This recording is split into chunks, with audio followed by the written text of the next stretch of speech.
दोस्तों, स्वागत है फिर से एक नए वीडियो में। क्लास 11th का इंग्लिश का सिलेबस आइए हम लोग देखते हैं। पढ़ने से पहले हम लोगों का सिलेबस क्या पढ़ना है क्या नहीं पढ़ना उसके बारे में जानकारी होना चाहिए। हर एक विद्यार्थी को सिलेबस के अनुसार ही पढ़ना चाहिए। मानते हैं कि टारगेट हमारा है 12th पास होना। हमें जब रास्ता मानो कहूँ जा रहे हैं, अगर रास्ता पता नहीं हो तो हम समय से तो नहीं पहुंचेंगे, भुला भुला कर पहुंच सकते हैं। लेकिन अगर क्लियर रास्ता पता होता है तो सही समय पे हम पहुंच जाते हैं। इसलिए पढ़ने से पहले हमें सिलेबस को देखना चाहिए। तो क्लास 11th का इंग्लिश का ग्रामर और बुक का दोनों का सिलेबस है। बुक से कितने नंबर का आता है और ग्रामर से कितने नंबर का आता है, ग्रामर में क्या क्या पढ़ना होता है, बुक में क्या क्या पढ़ना होता है, आइए इस वीडियो में हम लोग जानेंगे। तो आइए सबसे पहले देखते हैं कि इंग्लिश में टोटल 100 मार्क्स के होते हैं। क्लास 11th में इंग्लिश में टोटल 100 मार्क्स के होते हैं। 100 मार्क्स में से दो पार्ट्स होते हैं, एक ग्रामर का पार्ट्स होते हैं, एक बुक्स पार्ट्स होते हैं, जो रेनबो का बुक चलता है हम लोग का।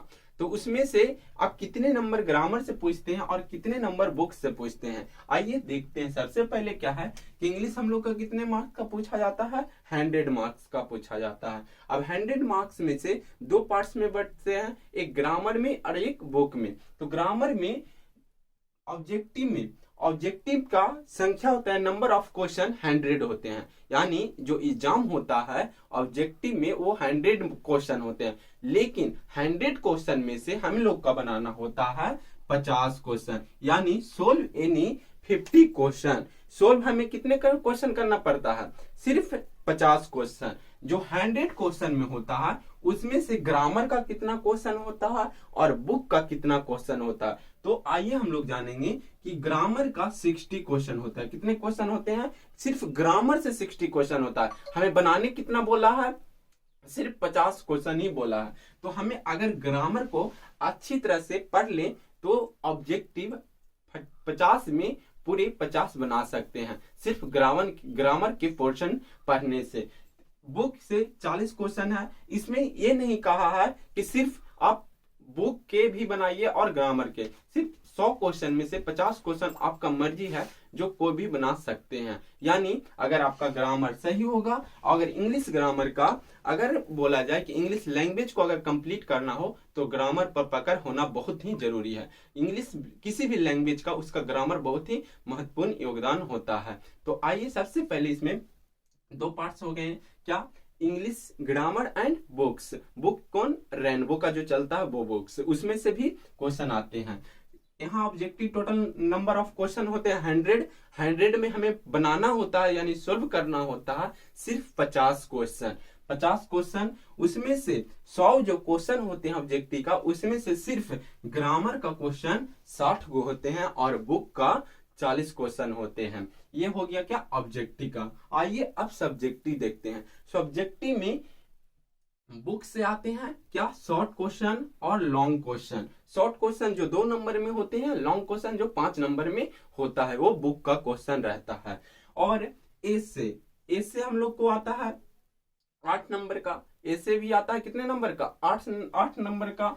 और एप्लीकेशन या तो लेटर, एप्लीकेशन हो सकता है या तो लेटर हो सकता है। आप एप्लीकेशन लिखिए या तो लेटर लिखिए। पैसे, जो क्वेश्चन में पैसे दिया रहता है उसी में से खोजकर हम लोग को आंसर देना होता है। पैसे, ट्रांसलेशन आता है 5 नंबर के। कितने नंबर के, 5 नंबर का ट्रांसलेशन आता है। और ऑथर मैचिंग नेम, जो बुक के लिस्ट में पोएम और स्टोरी का जो दिया हुआ रहता है उसका ऑथर कौन है उसको मैचिंग करने के लिए दिया हुआ रहता है, 5 नंबर वो पूछता है। और पोएट्री समरी दिया हुआ रहता है। पोएट्री समरी, जो पोएम हम लोग याद करते हैं उसको समरी लिखने के लिए आता है। ये हुआ बुक का क्वेश्चन। यानी अगर सब्जेक्टिव हम लोग बनाते हैं तो बुक को पढ़ना अनिवार्य है। और बुक से भी क्वेश्चन आता है, short question and long question. ऐसे आता है, एप्लीकेशन आता है, लेटर आता है, पैसेज आता है। अब देखिए ग्रामर में हमें कौन कौन टॉपिक पढ़ना चाहिए, ग्रामर में कौन कौन टॉपिक पढ़ना चाहिए, उसके लिए एक ग्रामर का सिलेबस देखते हैं। तो फर्स्ट ऑफ ऑल सेंटेंस। क्या, सेंटेंस। अब इसमें सीरियल ढंग से तो नहीं दिया हुआ है, लेकिन जितना टॉपिक पढ़ना है जो मोस्ट इंपॉर्टेंट है उसको हम लिए हैं। पहला क्या है हमारा, सेंटेंस। सेंटेंस पढ़ना, एक सेंटेंस के बाद फिर टेंस। ग्रामर का रीढ़ माना जाए तो टेंस को बोला जाता है। आपका अगर टेंस है तो समझिए कि 40% ग्रामर आप लोग अच्छी तरह से सीखें, यानी टेंस का बहुत अच्छा योगदान रहता है। अगर इंग्लिश ग्रामर बेस्ट करना चाहते हैं तो टेंस को सीखना बहुत ही महत्वपूर्ण आपको होगा। अगर टेंस आपका नहीं है अच्छा तो पहले टेंस को कंप्लीट कीजिए, तब ग्रामर का 40% आप जब 100 सीख जाएंगे, 100% में 40% आप सीख गए ग्रामर। फिर आ गया क्या, वॉइस, उसके बाद नरेशन, उसके बाद ऑक्सिलरी वर्ब, उसके बाद क्या ऑक्सिलरी वर्ब, फिर noun, pronoun, adjective, preposition, article, syntax. Syntax को कहते हैं सब्जेक्ट वर्ब एग्रीमेंट। हम सब्जेक्ट वर्ब एग्रीमेंट को सिंटैक्स ही बोलते हैं। सिंटैक्स करेक्ट स्पेलिंग और combination of sentence, combination of sentence, antonym, synonym और remove to, degree combination, degree combination, ये सब क्या है, ग्रामर्स का टॉपिक्स हैं। इसमें से अगर हम 17 टॉपिक अच्छी तरह से पढ़ जाते हैं तो सिर्फ हम इंग्लिश में अच्छे मार्क्स ला सकते हैं।